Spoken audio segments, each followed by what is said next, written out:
Antes de iniciar esta historia, remontémonos 48 años atrás.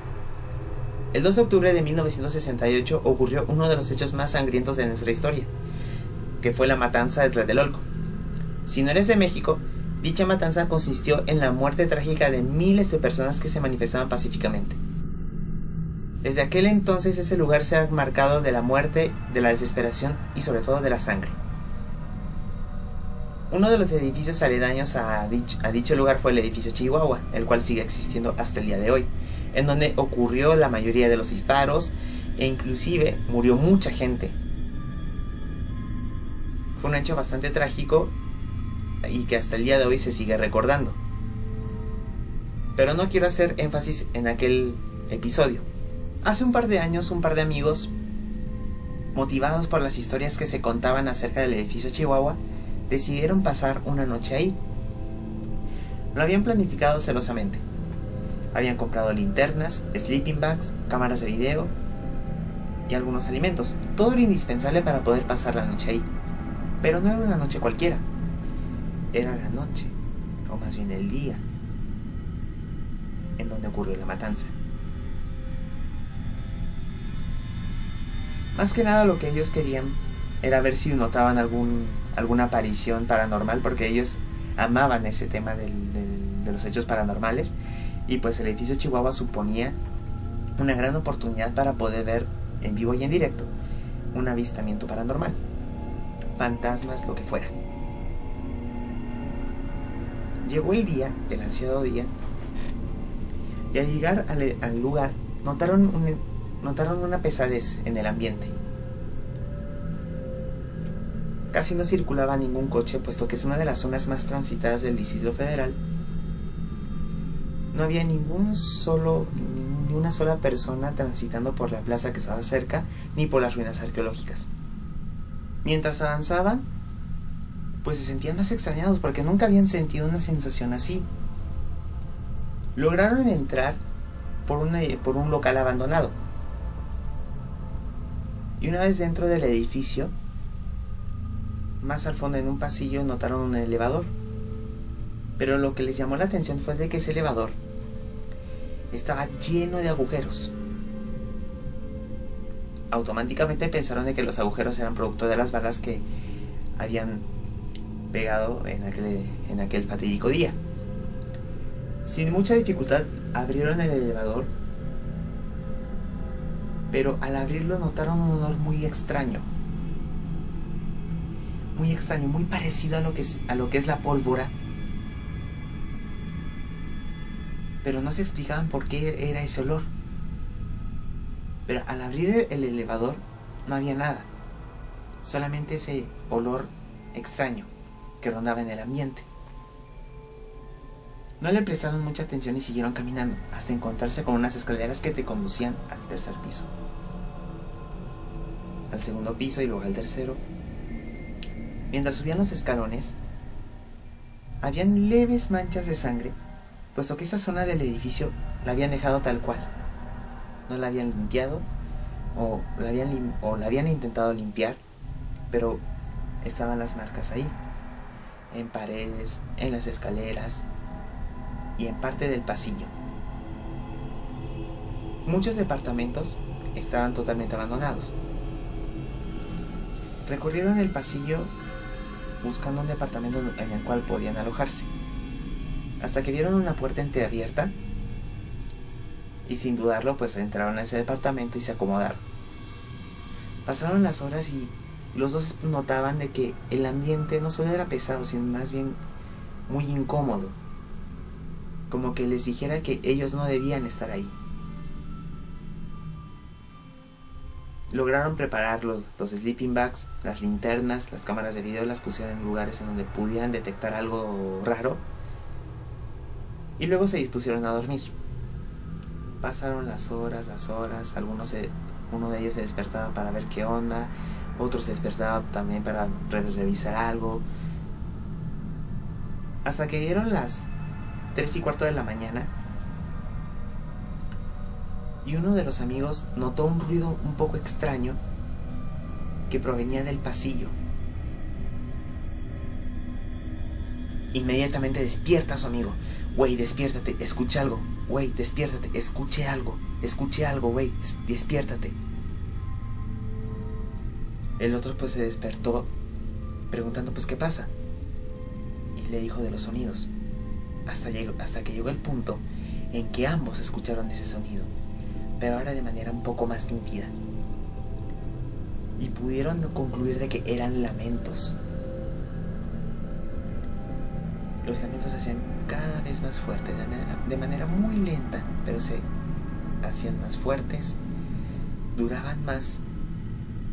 Pero lo que les llamó totalmente la atención es de que en cada lamento se podía escuchar una frase, pero no sabían qué frase era,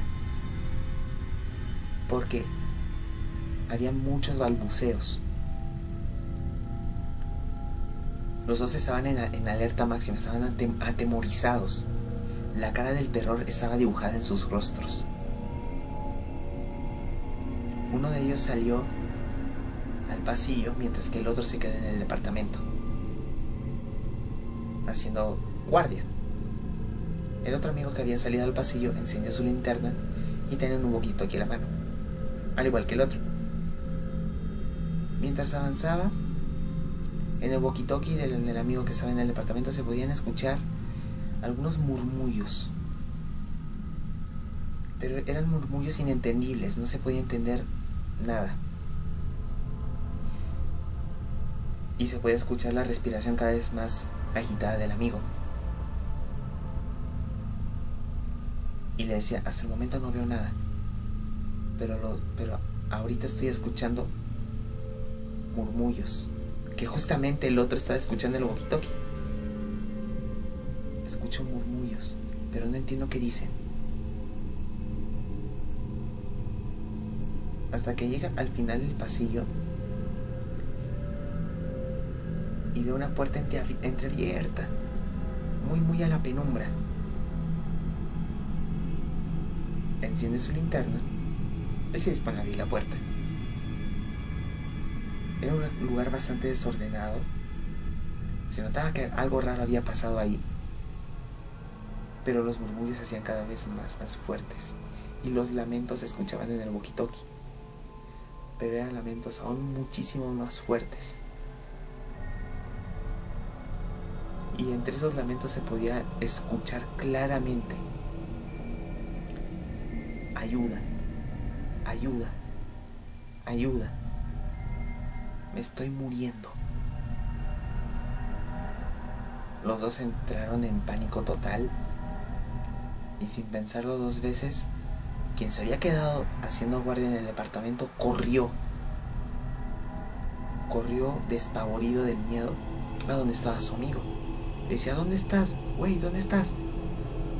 Pero resulta que ese amigo ya no le respondía. Solamente estaba ahí parado en una puerta, viendo hacia la oscuridad. Está totalmente estático y con la linterna así, alumbrando. Desesperado, el otro amigo los amaquea y le dice, güey, ¿qué tienes? ¿Qué viste? ¿Qué viste? Güey, ¿qué pasó? ¿Qué tienes? ¿Qué tienes? Pero el otro no le respondía nada. Y el walkie-talkie solamente hacía ruidos muy raros.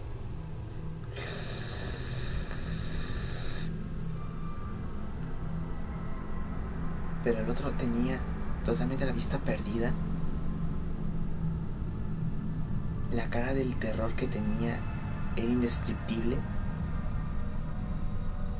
Y estaba totalmente petrificado. Estaba así, con la linterna. Y el otro lo seguía zamaqueando. Güey, ¿qué tienes? ¿Qué tienes? ¿Qué pasa? ¿Qué tienes? Hasta que en la tercera zamaqueada lo logró devolver al mundo. Y empezó a llorar de una manera que al otro chico de verdad lo atemorizaba mucho, porque él no hallaba la manera de cómo ayudarlo. El otro no le podía decir nada, no le podía decir qué vio. Se sentía muy impotente ante la situación. Pero eso no termina ahí. Al pasar de las semanas, se entera de que el amigo que estaba ahí con la linterna alumbrando hacia la nada se haya suicidado. El otro amigo quedó bastante impactado por la noticia. No podía entender, o más bien se sentía con mucha culpa de no haberlo ayudado lo suficiente. Pero se da cuenta de que él dejó una nota antes de morir, la cual más o menos dice así: lo que vi esa noche jamás lo podré olvidar. Sueño con ella todo el tiempo. No encuentro la manera en cómo pueda ayudarle. Pero lo que más me atemorizó de haber visto ese espectro tan horrendo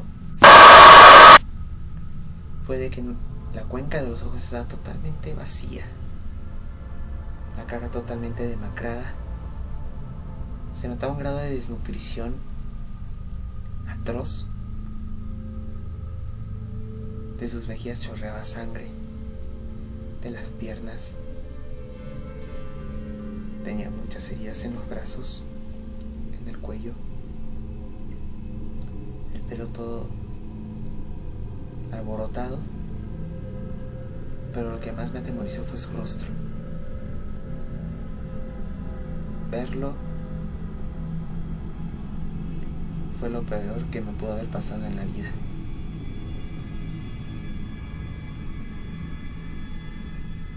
Y de su boca solamente se escuchaba la palabra ayúdame, ayúdame, ayúdame.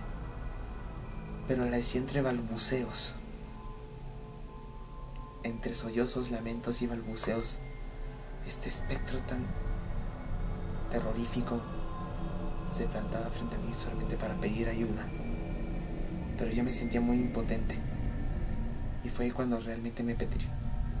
Estaba así, con la linterna alumbrando en aquel departamento oscuro, destartalado, mirando hacia la nada, hacia la penumbra.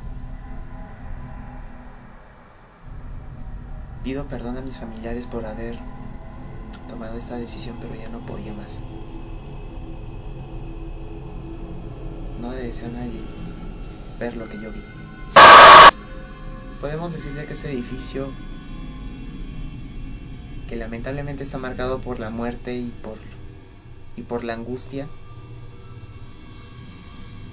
se ha convertido en uno de los edificios predilectos para que estas almas en pena mueren ahí.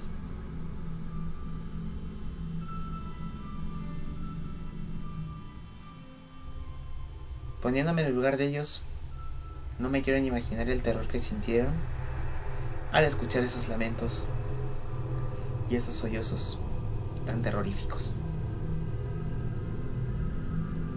El edificio Chihuahua.